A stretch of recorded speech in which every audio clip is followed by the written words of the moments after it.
ikaw na nag-content ng, tungkol dito, ha?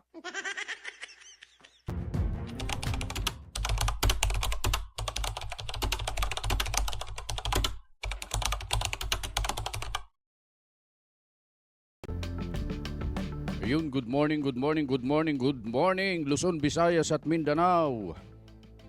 Lahat ng ating mga kababayan dyan sa abroad, mga OFW na hindi nagsasawa po na nanonood, nagko-comment, nagsishare at tumatangkilik sa ating programa.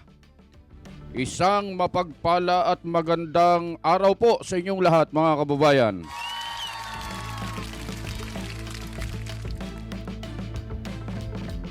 Ayun, at meron tayong pag-uusapan ngayon. Meron tayong bibigyan ng reaksyon dito na isang vlogger na ito'y 2 months ago na video, pero siyempre marami pa rin nanonood dito dahil sa nakita namin marami na pong nanonood eh. Pero pinatay niya po, naka-off yung comment section niya. Magko-comment sana tayo para pagsabihan at payuhan. Itong mamang ito, naka-off naman yung comment section niya, mga kababayan. Kaya gagawin natin, sa ganitong paraan ay bibigyan natin ng reaksyon, mga kababayan. Pero bago ang lahat, kung kayo po ay bago pa lang sa ating channel, ngayon pa lang po nakapasyal at nakasilip sa ating munting channel, paki-like, subscribe at paki-hit na rin po yung notification bell para updated po kayo sa mga videos na i-upload natin sa mga susunod na pagkakataon, mga kababayan. Eto, mga kababayan, meron po akong share po sa inyo muna. Ito pong una, itong ABS-CBN, sasabihin ko na sapagkat hindi pwedeng hindi ko sabihin ito. Kasi ito.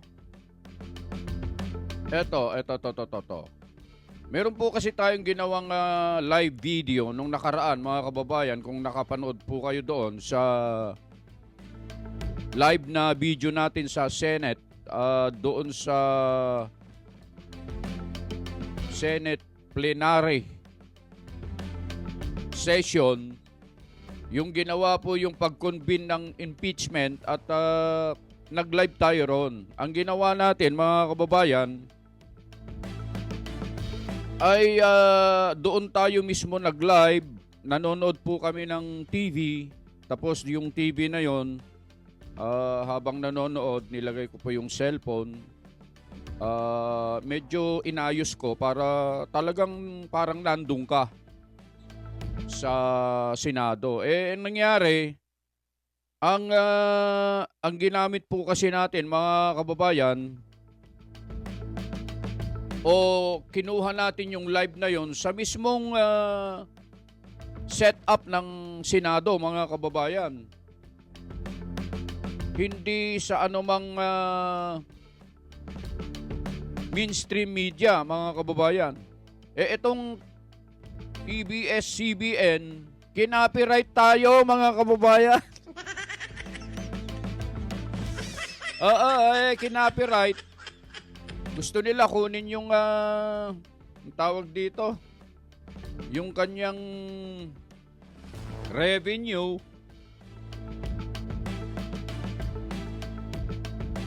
Ang ginawa natin, mga kababayan, ito baka may nanonood po sa amin na content creator po dyan. Ito, dito po may matututunan po kayo kahit papano. Ang ginawa po natin, nag-appeal tayo, nag-dispute. Ipinaliwanag ko po yung ginawa natin. Bagamat hindi tayo ganong kagaling magpaliwanag ng English, mga kababayan, naintindihan naman po nila yung naintindihan naman po nila yung hindi maintindihan at karumal-dumal, kahindik-hindik na ating paliwanag. At ito po yung naging desisyon po ng YouTube team, mga kababayan. Ito. Good news, sabi rito. Ito po yung naging desisyon ng YouTube team, mga kababayan, after ko mag-dispute, magpaliwanag. Ito po, Hi Just Vlog, good news. Sabi rito, after reviewing your dispute, ABS-CBN has decided to release their copyright claim on your YouTube video. Ito yung title, hindi ko nababasahin. If you earn any money during the dispute, sabi dito, you should receive that money as part of your next YouTube payment. Sabi dito, estimated revenue data for the time period the video was in dispute will be added to your YouTube analytics by the middle of the next month. Thank you, YouTube team. Ibig sabihin, itong swapang, sabihin natin ha, swapang ha, mantakin mong kinopyright nila ako, hindi naman nila sa kanila yung video. Itong eBias CBN talaga na ito, kahit kailan, hindi lang po nag-e-ere po ito ng mga fake news, mga kababayan. At hindi lang po bias po ito, kundi nang-aangkin pa ng hindi nila kanila, mga kababayan. Ganun po gagawin nyo ha, mga kababayan. Pagka kayo po ay merong copyright, magpaliwanag lang po kayo sa YouTube team. At kapag nakita man naman nila na makatarungan po yung paliwanag nyo, ay mapagbibigyan po kayo katulad po ng ginawa sa amin. So, salamat po sa desisyon ng YouTube team. Okay. Tuloy na natin to. Tapos na tayo dyan. Ayan, mga kababayan, dito na tayo.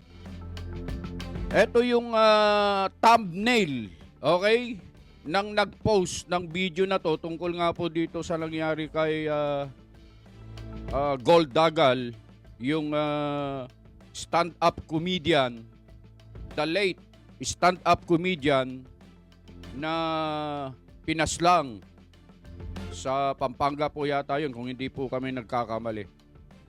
At yung gumawa ng content, ito po yung kanyang thumbnail. Sa thumbnail pa lang ha, mga kababayan, sa thumbnail pa lang ay ano na to medyo may malaking problema na siya rito, mga kababayan. Ang title dito, bagamat nilagyan niya ng question mark dito sa dulo, pinaligpit ng INC, question mark. Pagkatapos, ang sabi dito, nahaharap sa kontrobersya. Kontrobersya ang ibig sabihin nito. At kaya daw siya pinaslang pagkatapos daw pagbantaan ng mga miyembro ng INC. Ito po yung nakalagay sa kanyang thumbnail, mga kababayan. Ang mali niya rito kasi, nagtuturo talaga ito Talagang dinidirekta tayo, mga kababayan, mga mahal po naming taga-subaybay at mga kapatid. Inilagay ba naman niya yung picture ng Ka Eduardo rito, mga kababayan? Lapastangan po ito. Dito pa lang sa thumbnail niya, hindi na po ito maganda. Hindi katanggap-tanggap to, mga kababayan. Pero hindi lang po yan. Maganda siguro panoorin natin yung video nang sa ganun ay lalo nating maintindihan at lalo nating mabibigyan ng reaksyon yung kanyang mga pinagsasabi. Pero bago natin panoorin yung video, mga kababayan, isang like, isang subscribe at isang hit sa notification bell, mga kababayan, para updated po kayo. Ito, panoorin muna natin to ha. Unahin natin yung report ng PNP mismo sa Krame nang sa ganun ay mapagtugma-tugma natin yung mga pangyayari, mga kababayan. Ito. Investigation patungkol na rin po dyan sa naging pagpatay dito nga po kay Ginoong Dagal, at meron na rin po tayong mga lead na pinupursu po pero hindi po tayo makapagbigay ng specific details para po hindi po ma-preempt yung ongoing investigation po natin. As to the motives, marami po tayong tinitingnan dyan. May mga lumalabas po sa social media na mga ilang mga pananaw kung ano po yung motibo sa kanyang pagpatay. Yan din po yung tinitignan po ng Angeles City Police Station po. Gunshot wound po, may tama po siya sa may lower part po ng kanyang mata at tumagos po yan sa ulo, at base na rin po ma'am doon sa mga na-recover po na CCTV footages ay tatlo ang posibleng may kinalaman po dito sa insidente po na ito. At doon naman po sa mga na-recover po na mga ebidensya ay may mga na-recover po tayo na mga fired cartridge cases po galing po sa caliber 45 firearms po. May mga tinitignan po tayong mga iba-ibang anggulo at sabi ko nga po kanina, may mga lumalabas po na mga haka-haka na posibleng may kinalaman po sa naging pagpatay. Tinitignan din po natin yan. At yung pong ating City Angeles Police Station ay nakikipag-ugnayan doon sa mga kaibigan na mismong malapit po dito sa ating biktima, pati rin po doon sa kanilang mga kaanak. At patuloy po tayong nakikipag-ugnayan sa kanilang mga pamilya para makakuha po tayo ng mga dagdag po na information. On the part po ng Philippine National Police ay yun po yung ibibigay nating commitment, hindi lamang po sa pamilya ng biktima, lalong-lalo na po sa ating mga kababayan na hindi po tayo titigil hanggat mapapanagot po natin ang mga may sala patungkol po sa kaso po na ito. Yun. So mga kababayan, gusto lang namin magbigay ng komento rito mga kababayan. Etong gumawa ng content, gagawin natin ay malumanay lang na pagsasalita rito mga kababayan. Sana.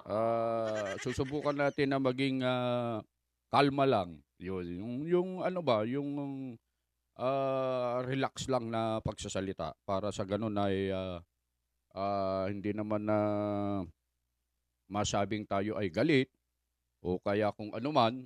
Ayan. Ikaw na nag-content ng tungkol dito, ha? Hindi ganon, hindi ganon. Hindi ganon tayo mga kababayan, ha? Hindi tayo ganon, ha? Ha? Hindi tayo ganon, ha? Kukunin natin to ng malumamay lang na pananalita mga kababayan. Beno, itong nag-content na ito, ikaw kaibigan, kung sino ka man, sino ka man, meron ka bang narinig doon sa report ng PNP katulad nung nakalagay sa thumbnail mo? Kasi dito pa lang sa thumbnail mo ay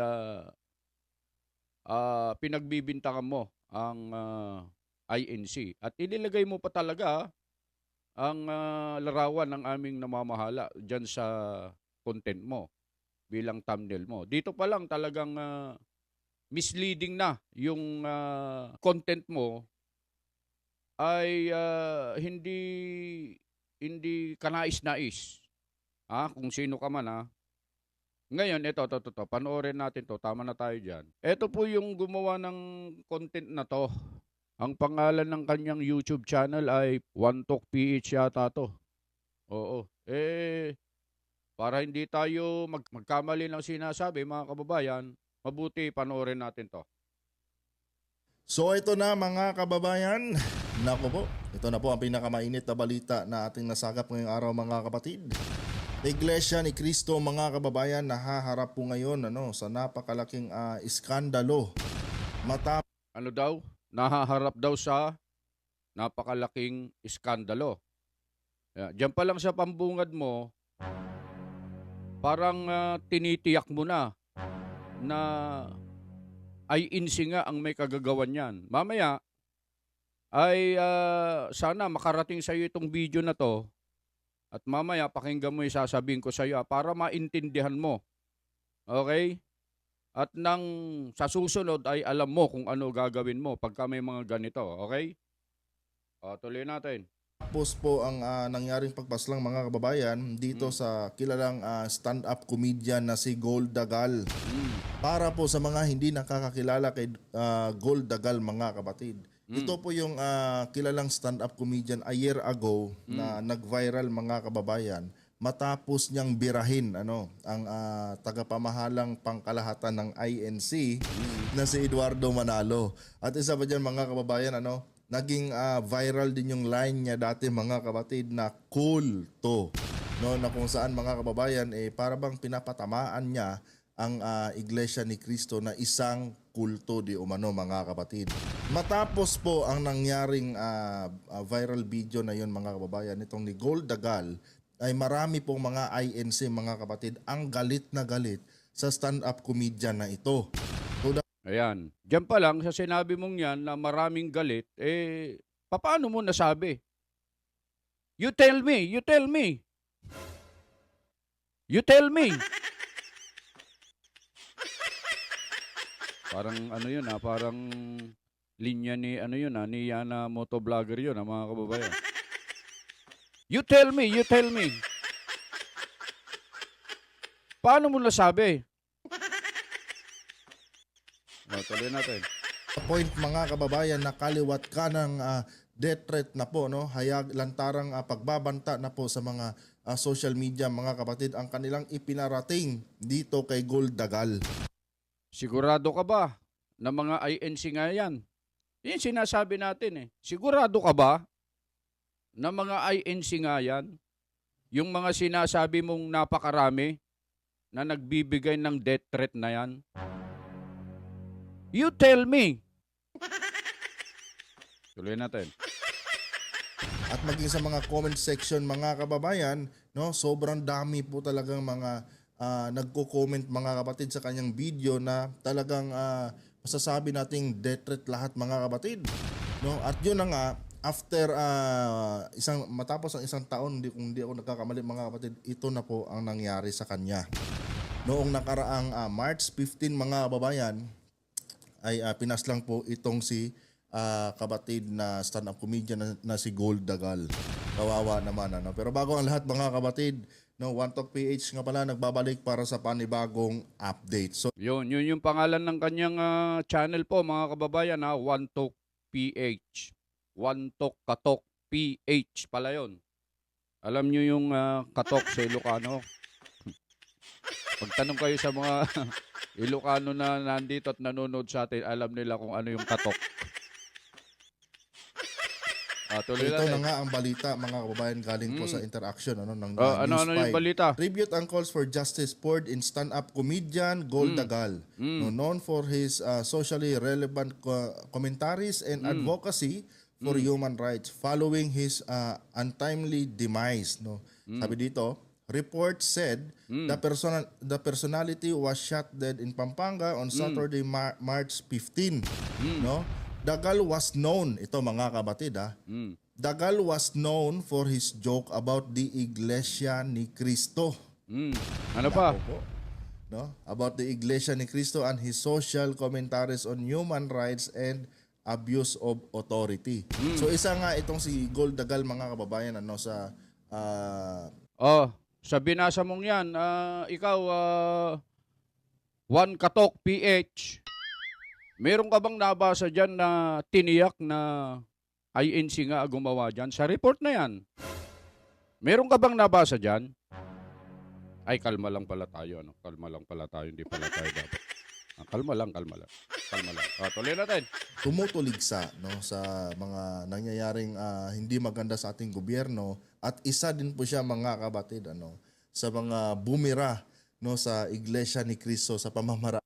Narinig niyo po yung sinabi mga kababayan Sabi niya, si Gold Dagal ang isa sa mga tumutuligsa sa mga nangyayari sa gobyerno. Malinaw yun Isa po siya sa mga kumukontra, bumabanat, tumutuligsa sa mga nangyayari sa gobyerno. Okay?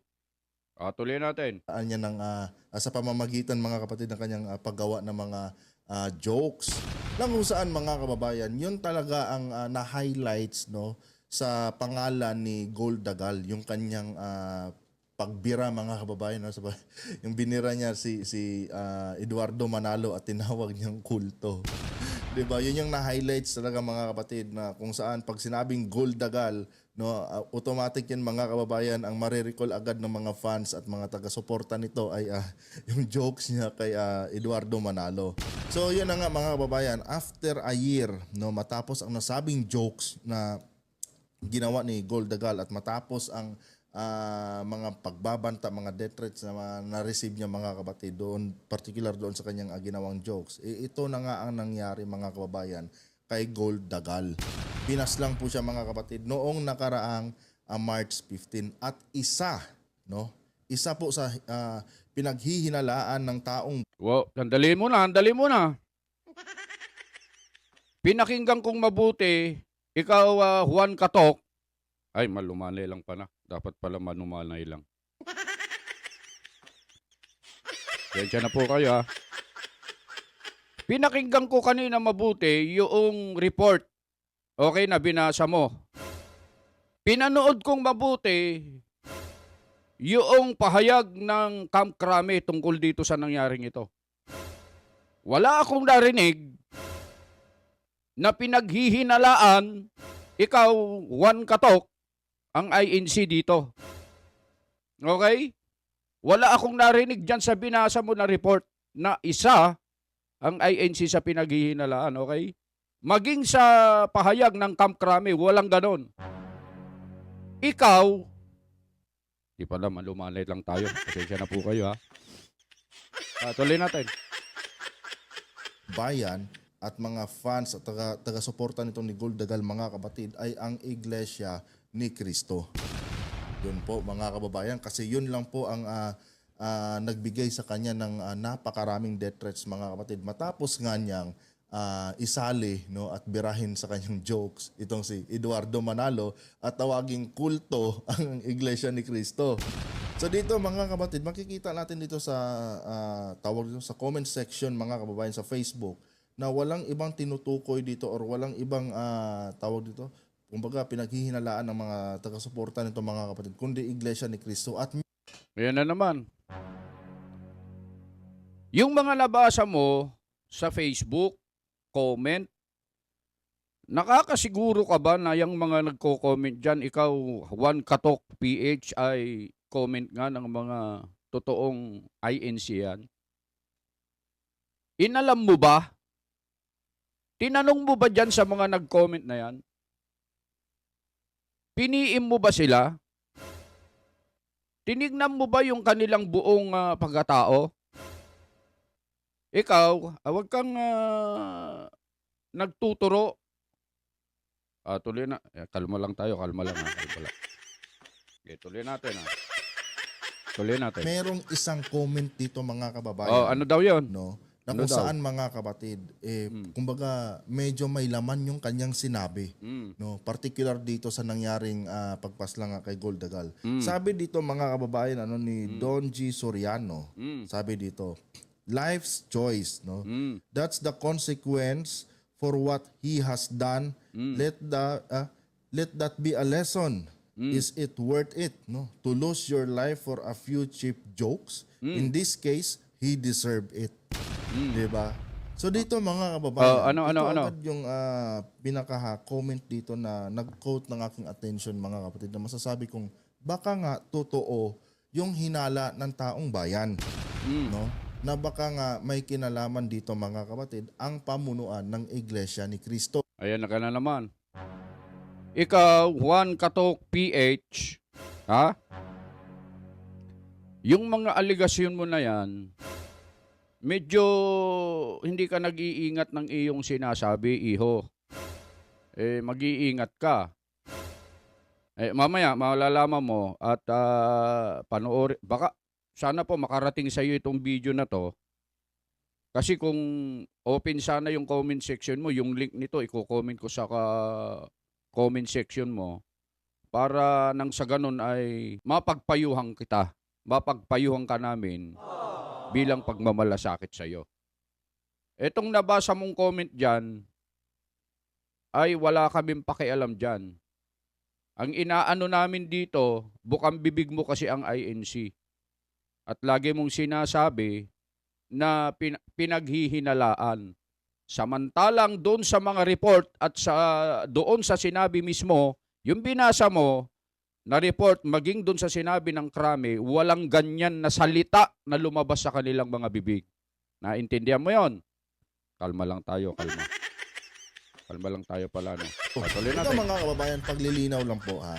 Wala po linawin akong mo. masamang tinapay sa INC, mga kapatid. Wala ka palang masamang tinapay, pero kapag tumira ka, parang ang tinapay na nasa iyo mas malaki pa sa bilao, Tingnan natin. Kanya nga lang, mga kababayan, marami na rin kasi mga insidenteng ganito, mga kapatid, na kung saan na-involve ang Iglesia ni Cristo. Medyo hindi maganda ang tabas ng dila nito, mga kababayan.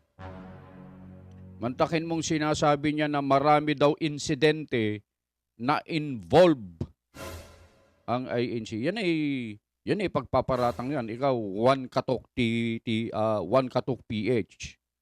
Kung sino ka man, mag-iingat ka sa mga sinasabi mo at baka bumalik sa'yo yan, kaibigan. Mamaya, pakinggan mo yung ipapayo ko sa'yo, ha? Papayuhan lang kita. Tuloy natin. ito. At alam niyo yun, automatic mga kababayan, merong mga buhay talaga ang nawawala kaagad. No? Automatic daw, may mga buhay na mawawala. Talagang kumbaga sa ano, ikaw yon. Parang ganun mga kababayan Kaya lang hindi kasi tayo pwedeng magalit dahil sa kukunin natin ito ng manumanay lang. Tuloy natin.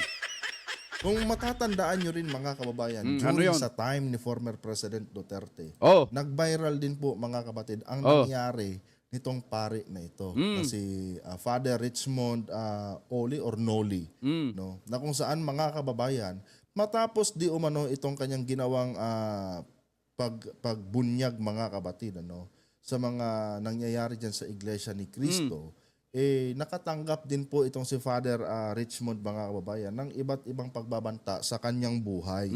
ngayon, Noong tawag nga nito, noong 2018 mga kapatid, kung hindi ako nagkakamali sa taon, ipinaslang nga po itong si Father Richmond. ngayon, At ang hinala ng mga Katoliko mga kababayan, ito ang pamunuan ng INC mga kapatid. yan na naman. Yan na naman yung mga sinasabi mo. Ikaw ba ay kumakalap ng impormasyon bago ka magsalita, bago ka maggawa ng vlog? Ikaw, Juan Katok PH? Pati si Father, sino to? Father, hindi ko alam kung ano pangalan nito, pero bakit mo iniuugnay? Meron ka bang sapat na batayan? Ikaw, Juan Katok PH? Bago ka sana gumawa ng ganitong mga content, siguraduhin mo merong kang sapat na ebidensya, batayan. Okay? Ikaw, Juan Katok PH, kasi malumanay lang malumanay. Pasensya na po kayo mga kababayan. Tuloy natin. No? Ang isa sa nasa likod di umano, no? Sipin mo, ang isa sa nasa likod din dumano. Saan mo nakuha yan? Saan mo nakuha yan? Ikaw, Juan Katok PH. Tuloy natin. Pagpas lang kay Father Richmond. Pero later on mga kababayan, merong mga nagsasabing Later on? kumbaga nag-self-confessed mga kapatid na di umano'y sinasabing hindi daw sila miyembro ng Iglesia ni Cristo. Tinan mo, ikaw din nagsabi na hindi sila membro ng INC. Bakit mo pa, mayroon na palang nag-confess na sinabing ganun tuloy natin. Dahil daw sa isang tawag nito, dahil daw sa kumbaga may paghihigan. Hindi niya alam ang sinasabi. Kapag ganyan ang nagsasalita na vlogger, mga kababayan kung kayo po, may mga subscriber siya na nanonood sa amin dito, hanggat maaga, lumayas na kayo dyan sa page ng, o kaya channel ng Katok PH na yun. Hindi konkreto Nag-aalangan sa mga sinasabi. Tuloy natin. Mga kapatid na nangyari, no? Kaya napas lang itong si Father Richmond. Ngayon mga kababayan, magpahanggang ngayon mga kapatid ay hindi pa rin nakikase close ito dahil parang hindi yata pinapaniwalaan ng nakararami mga kababayan yung ibinigay na dahilan ng mga nag-self-confess na mga kriminal mga kapatid na pumaslang dito kay Father Richmond. No? Bakit mo ipipilit na yung mga nag-self-confess na sinasabi mo nga na inamin na nga nila na hindi sila INC, bakit mo pa ipipilit na hindi pinaniniwalaan? Sino ka na baka ikaw ang gumawa nun? Ikaw, Juan Katok PH, baka ikaw. Tuloy natin. And nakapagtataka pa doon, bakit di umano nag-voluntary surrender sila at voluntary silang nag-confess mga kapatid matapos yung insidenteng yun. Kaya may mga speculation din nung time na yun mga kababayan na lumabas na kung saan di umano yung mga nagsabing self-confessed ay binayaran di umano mga kapatid ng INC. Yan na naman. Ito talagang itong si Juan Katok PH na to mga kababayan. Wala sa hulog ang utak nito at sa dila nito. Isa ring ob ito. Dali. Malumanay lang. Pasensya na po kayo mga kababayan ha. Dapat malumanay lang pala. O, tuloy natin. No, para ilihis no yung paratang ng mga Katoliko na di umano sila ang nasa likod ng pagpaslang dito kay Father Richmond, no, at pinagawa lang di umano ng kwento, no, provided na pinangakuan di umano mga kababayan ng INC yung mga nagsabing self-confessed, no, na sila na daw ang bahala sa pamilya ng no. Saan mo nakuha yan? Ikaw, Juan Katok PH, kung ano-ano yung pinagsasabi mo. Kaya nga po mga kababayan, kaya po natin binibigyan ito ng reaction. Marami po kasi siyang subscriber at marami din pong nanonood sa kanya. Baka mapaniwala po niya itong mga nanonood sa kanya pag hindi po natin ito binigyan ng reaksyon at pagka hindi natin ito sinansala at sinaway.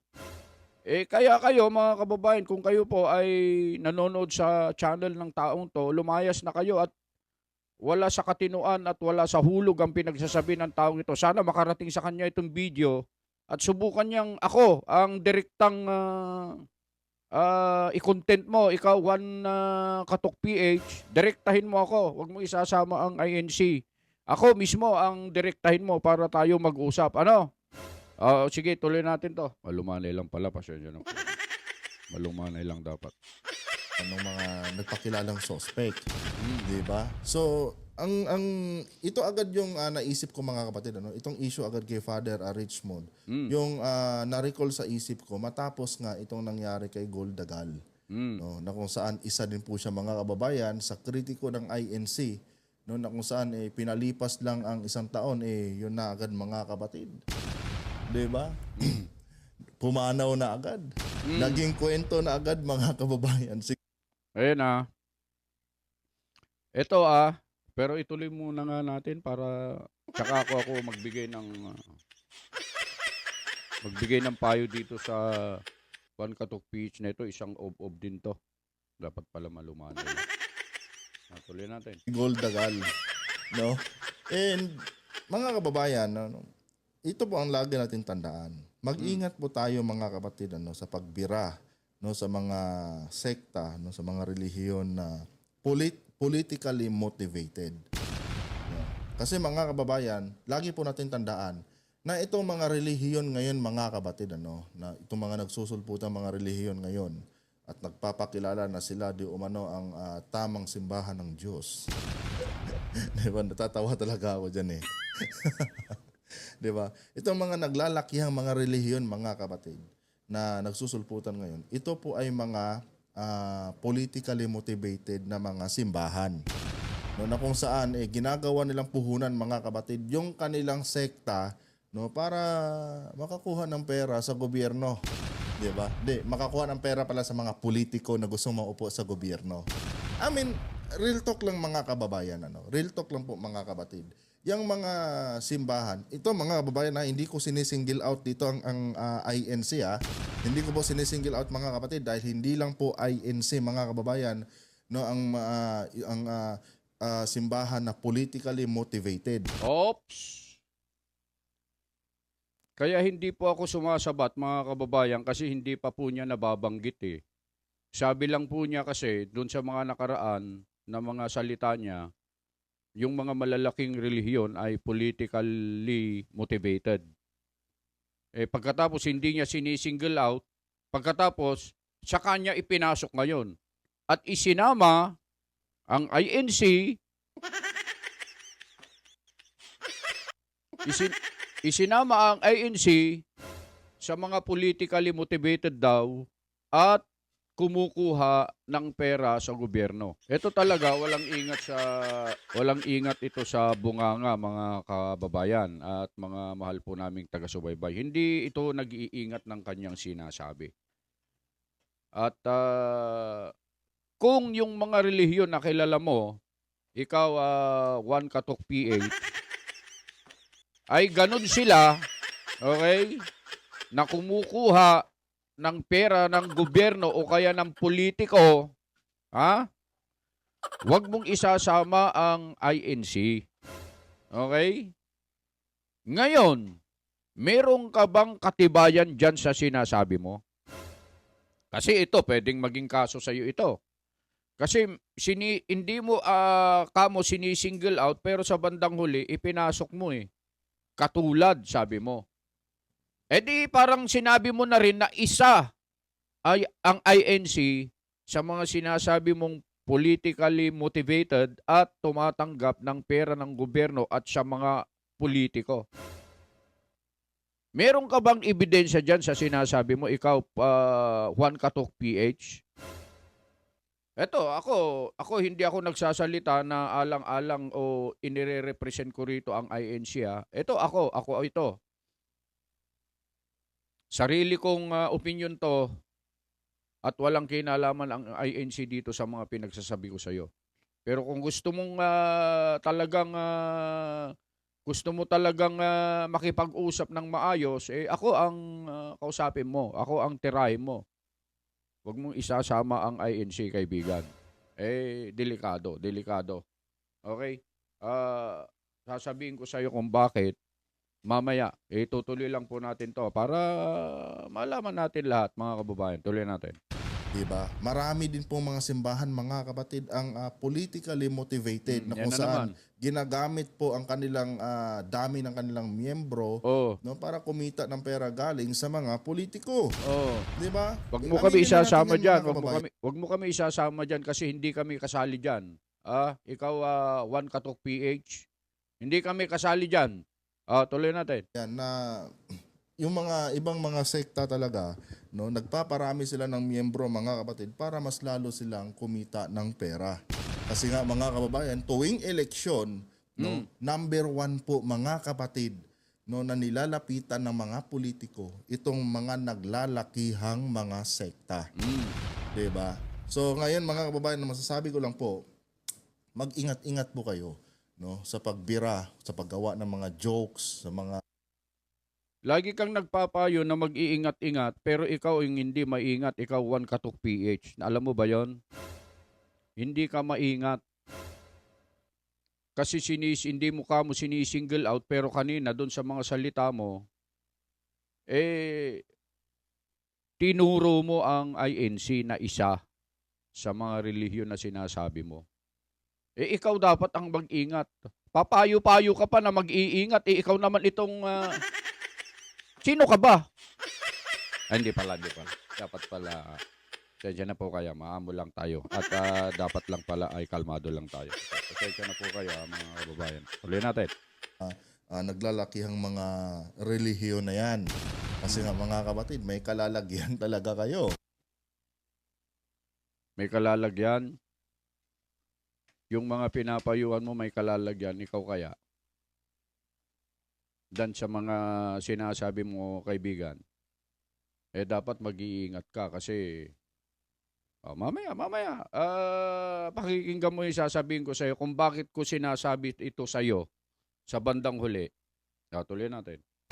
Diba? May kalalagyan talaga kayo, mga kababayan. No? And lagi natin tandaan na yung mga relihiyon dito sa Pilipinas, mga kababayan, no? Negosyo po yan. Negosyo po yan, mga kapatid. No? Namumuhunan din po yung mga yung mga founding pastors dyan, mga founding leaders. Mga founding leaders, mga kapatid, nabubulol ako. No? Namumuhunan din po yan sila, mga kababayan. Ano? Para Ito talagang talagang hindi maingat talaga to eh. Sa kabila ng sinasabi niya na pinapag-iingat niya yung mga kasama niyang vlogger, pero ito, wala namang ingat itong Juan Katok PH na to. Katok talaga ito. Tuloy pa natin. lumaki yung kanilang kongregasyon at kumita ng milyon-milyon galing sa mga politiko. Ayan na naman. Kumita ng milyon-milyon galing sa mga politiko. Kulang. Kayo kasi, katulad mo, ikaw, ako, dinedirekta kita, hindi kita, baka sabihin mo dinedirekta talaga kita, ikaw, Juan Katok PH, ha? Pag nagsasalita ka, akala mo marami kang alam sa INC. Wala kang alam. Ngayon, kung gusto mong malaman talaga yung mga pinagsasabi mo, kung totoo o hindi, kaibigan, siguro ang pinakamabuting gawin mo, makinig ka. Makinig ka sa mga aral, sa mga tinuturo sa loob ng INC. Tapos magtanong ka. Kasi lahat naman ng itatanong mo, sasagutin yan. Okay? May papayo ko muna sa iyo. Tuloy natin to. Tuwing eleksyon. Diba? Yan ang realidad dito sa Pilipinas, mga kababayan. Realidad sa iba, wag sa amin, Brad. Siguro isisingit ko po itong video na to para nang sa ganun ay maliwanagan ito. Mga kababayan, panoorin lang natin itong video ito. Isisingit ko lang, ha. Ito, matagal ng video to, pero gusto ko lang mapanood nitong taong ito at nung mga nanonood po sa atin ngayon, kung totoo ba yung sinasabi ng taong ito na si Juan Katok, katok na may mga ganon na nangyayari po sa INC na yung mga politiko daw kaya sila lumalapit dahil sa pera. Panoorin natin itong video ito, mga kababayan. May ilang bunga marahing pagkainggit o iba pang maruming isipan ay nagpaparatang na ang iglesia ay tumatanggap ng salapi mula sa mga politiko bilang kapalit ng pagboto sa kanila. Sinusuportahan nila ang ibang kandidato for a fee. I think that's grossly unfair dahil ako mismo ay obviously wala akong maibibigay at hindi magbibigay at walang hinihingi naman sa akin. Sa aking karanasan, abay naku, napakalayong tignan ang Iglesia ni Cristo sa ganitong klaseng paratang. Napakalayo at hindi man lamang dapat isipin nino pa man. Ako'y natutulungan ng Iglesia na ang walang kapalit. Nakakalungkot po. Ewan ko nga ba kung bakit may mga taong sumusulat ng mga ganito. I mean, may mga taong ngayon tayo sa kaibigan, sa media, na parang ba nagiging irresponsable na. Nakasulat lamang kahit na makasira na sila ng damdamin. Ako po ay matagal ng tumakandidato, 1963 pa po. Pero ni minsan, hindi tayo nilapitan o nagparamdam man lamang ng pangangailangan ng simbahang ito. Ako'y galit sa naririnig kong ganyan na may ilang mga sumusulat niyan. Una, wala silang pruweba. Pangalawa, at ito ang kinagagalit ko, hindi totoo yan eh. Pambabastos siya sa mga kagaya ko na sinuporta ng Iglesia ni Cristo on my first term in 1995 at uli noong 2001 tumakbo uli ako. Ang iglesia ay talagang inendorso ako at yan ay kinikilala ko at ako'y nagpapasalamat. Pero ni isang kusing, walang naging usapan dyan. Walang hiniling, walang perang pinag-uusapan. Sabi ko nga, kasinungalingan yan. Ang totoo ay kung ano ang kusa nila. Yun lang ang kanilang didesisyonan at ito'y walang kapalit na anumang bagay. Kaya ako mismo po is witness to the fact that Iglesia extended the help to me without any expectation of a return or any expectation of a favor being done to them. Ang tulong ng Iglesia ni Cristo is voluntary. As a matter of fact, tinitingnan naman ng Iglesia ni Cristo kung yung quality or the kind of data sinusuportahan. Kaya naman in general, the candidates that they support are the guys supposed to be good. Mas hindi ko sinasabing ako good kasi nakakahiya naman yun. But generally, good. And that is why mga sinusuportahan yung mga they're the ones that come out. Because of that screening process also. Pero yung sa issue, na yung because for a certain period mo nakikita yun, wala naman wala naman hinihingi sa amin. So yun po yung video, mga kababayan. Narinig nyo po yung mga sinabi ng mga nakaraang mga malalaki at kilalang mga politiko tungkol po dito sa sinasabi ng ilan, lalo na itong si Juan Katok PH na to. Narinig mo, sinabi ng mga kilalang personalidad sa larangan ng politiko. Ikaw, Juan Katok PH, may narinig ka ba dyan? May napanood ka ba dyan na nagbigay sila ng kahit na sintimo sa INC? Mayroon ka bang narinig dyan at napanood? Ikaw, Juan Katok PH, mag-iingat ka sa mga pinagsasabi mo.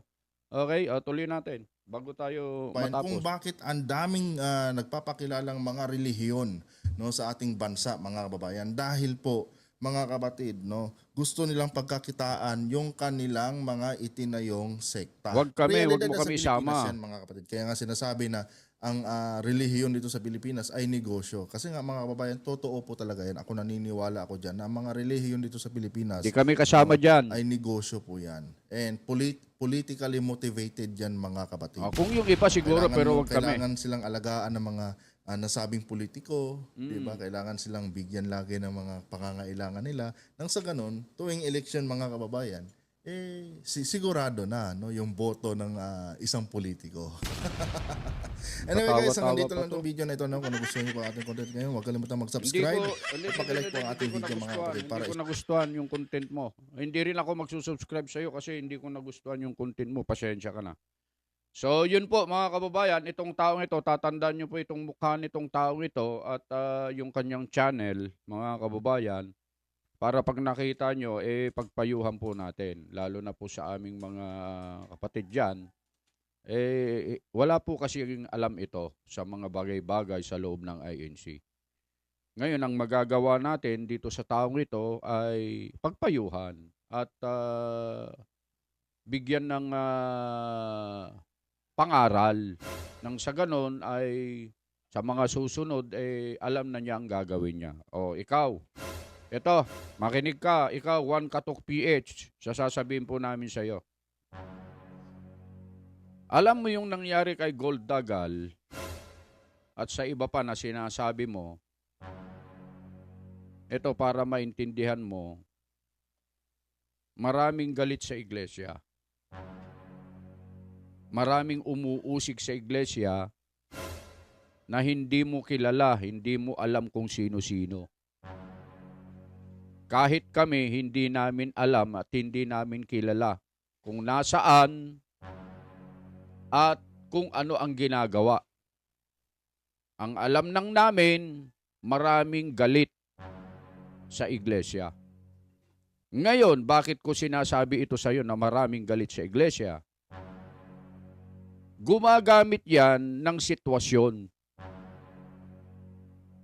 ng mga tao.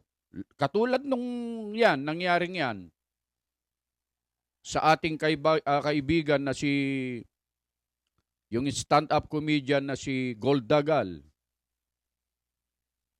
Dahil sa marami nga pong galit sa iglesia, mga kababayan at mga mahal po naming taga-subaybay, ginagamit nila yung mga pagkakataon na yan, yung mga sitwasyon na yan na may mga lumalapas tangan, bumibira sa iglesia at sa pamamahala. Yan ang mga sinasamantala nilang pagkakataon para ito, pakinggan mo ito, ikaw Juan Katok, para ibintang, para isisi sa INC yung mga nangyayari. Kaya kita pinagpapayuhan, ikaw Juan Katok, para sa susunod mag-iingat ka. Kasi baka ikaw ang mapagbalingan ng mga taong galit sa iglesia at baka ikaw ay madamay. Baka malagay sa alanganin yung sitwasyon mo, kaibigan. Kasi nga nakapagbigay ka ng pahayag laban sa iglesia at ito yung mga taong galit na tunay na galit na hindi mo nakikita yan at hindi mo alam kung sino-sino sila, baka igamitin nila yan, pagkakataon na yan, at isisi na naman at pagbintangan na naman ang iglesia para lalong siraan ang iglesia. Yan ang layunin ng mga tao na yan. Ang siraan ang iglesia. Pero ito, ang isaksak mo sa utak mo at kokote mo, ikaw Juan Katok PH, ay dapat pala malumanay lang tayo. Malumanay lang. kahit anong gawin nila, kahit anong gawin ninyo, kailanman hindi nyo masisira ang iglesia. Tandaan po ninyo yan. So yun lamang mga kababayan at mga mahal po naming taga-subaybay ang ating maipaparating at ating maibabahagi sa inyo.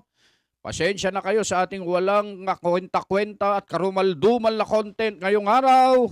Ang inyong lingkod, Just Vlog, ay muling buwabati po sa inyo, Luzon, Visayas at Mindanao at sa lahat ng ating mga kababayan dyan sa abroad. Maraming salamat po sa inyong pagtangkilik at patuloy na suporta. Saan man po kayo naroon sa pagkakataong ito ay lagi po kayong mag-iingat sa inyong paggawa.